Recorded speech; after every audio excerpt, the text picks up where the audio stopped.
Ok សួស្តីបងប្អូនទាំងអស់គ្នាបាទថ្ងៃនេះខ្ញុំសូមណែនាំបងប្អូនអំពីរបៀបនៃការផ្ដាច់មី account model Mi 5A Mi 5បាទ sorry Mi 5ជាមួយនឹងកម្មវិធីដែលមានឈ្មោះថា TSM Tool Pro បាទអូខេឥឡូវខ្ញុំសូមរើស model វាគឺ Mi 5ហើយបាទនេះរបស់វាបាទហើយខ្ញុំយក remove account បាទខ្ញុំចុចពីលើវាផងមកបាទ remove account បន្ទាប់មកខ្ញុំយកពាក្យថា ideal mode ព្រោះដោយសារតែ Mi 5វាតម្រូវឲ្យបងប្អូនធ្វើការចុចនៅ test point ចុច test point អញ្ចឹងខ្ញុំធ្វើការចុច test point វាបាទដាក់កន្លែងដើម្បីចុច test point របស់វាអូខេឥឡូវយើងរងចាំតិចទៅវាកំពុងតែដំណើរការបងប្អូនណាវាកំពុងតែដំណើរការអូខេអញ្ចឹងខ្ញុំសូមបើក device manager បាទដើម្បីមើលបង្ហាញនៅមើលនេះ device មុននឹងធ្វើការចុច test point វាយើងត្រូវមើល device វាដែរពេលដែលយើងចុចទៅវាចេញ port 9008 គឺវាដំណើរការ ideal ហើយបាទគឺ comport សម្រាប់យើងធ្វើការដោះនៅលេខកូដរបស់វាបាទនេះគឺជាកូដ Mi account បាទមិនមែនកូដដៃឬក៏ LP ទេគឺ Mi account សម្រាប់ model Mi 5នេះនៅក្នុង unlock tool ដូចជាអត់ឃើញមានបាទហើយសម្រាប់ tool ផ្សេងទៀតមួយចំនួនក៏អត់ឃើញមានដែរតែនៅក្នុងនេះគឺមានអញ្ចឹងយើងអាចធ្វើវាបានអូខេឥឡូវខ្ញុំសូមបើកកន្លែង comport នេះមកខ្ញុំប្រួយវាបន្តិចបាទអូខេប្រួយវាបន្តិចមកវាទូចបន្តិចស្រួលមើលបងប្អូនណាសូមមើលដាក់វាមកគៀននេះមកខ្ញុំទាញអានេះស្រួលមកខាងនេះបន្តិចដើម្បីឲ្យវាងាយស្រួលក្នុងការមើល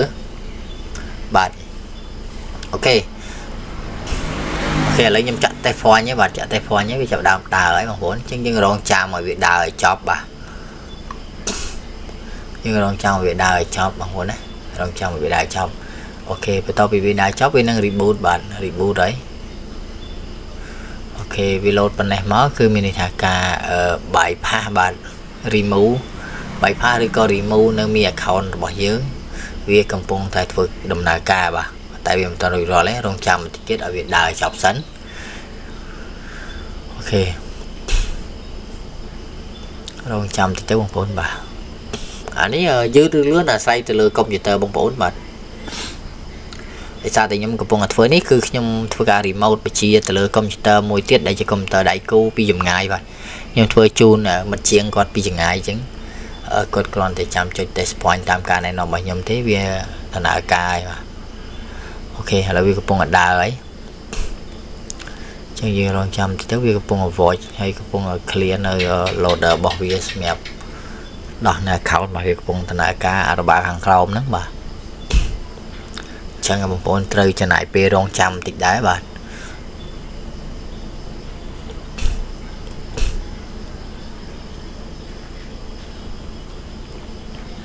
អូខេយើងរងចាំវាតិចទៅ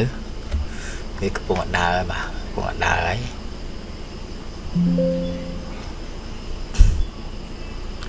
អូខេអាកន្លែងនេះបងប្អូនហាមប៉ះពាល់ទៅលើឌុយទេបងប្អូនកុំប៉ះពាល់យ៉ាច្រឡំដកឌុយអីបាទមិនបាល់ហើយ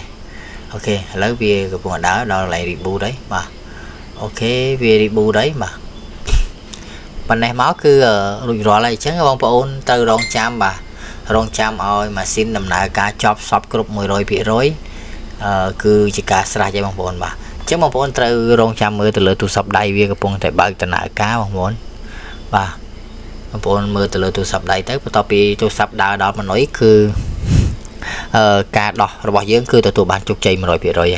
អរគុណសម្រាប់បងប្អូនដែលចំណាយពេលវេលាដ៏មានតម្លៃតាមដានទស្សនាវីដេអូរបស់ខ្ញុំបាទតាំងពីដើមដល់ចប់ហើយបើបងប្អូនចង់ធ្វើការ activate នៅ tool មួយនេះក៏បងប្អូនអាចតាក់ទងមកកាន់ខ្ញុំបានដើម្បីធ្វើការ activate tool មួយនេះបាទហើយក្នុងតម្លៃក្នុងការ activate នេះ